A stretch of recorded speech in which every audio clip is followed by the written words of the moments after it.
chocolate. Deserve mo yan kasi sabi ng piano teacher mo, galing-galing mo daw. Uwi na tayo eh, naantay na tayo ni Lola.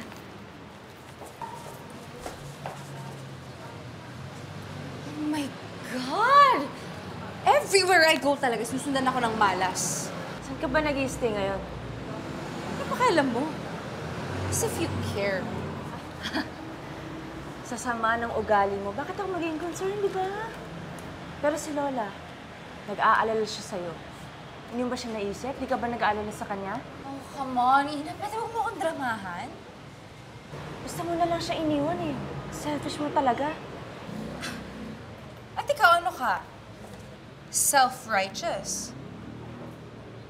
Akala mo kung sino ka, isampid ka lang naman. At least hindi ko iniwan si Lola kahit hindi ko siya kadugo. Eh, ikaw? Bagay. Ang wala namang pinagbago sa ugali mo eh. Kaya okay lang na huwag ka nang umuwi para hindi sumama yung loob ni Lola ulit. Balik ka na. Oh! Ina! Look! Come! Kaka-text lang sa akin ni Mommy. Pinapatawag daw ako ni Lola. Ina, I guess, kahit anong pabibida-bida mo kay Lola, ako pa rin talaga yung hinahanap niya. Kasi it makes sense, kasi ako naman talaga yung tunay na apo, hindi ba?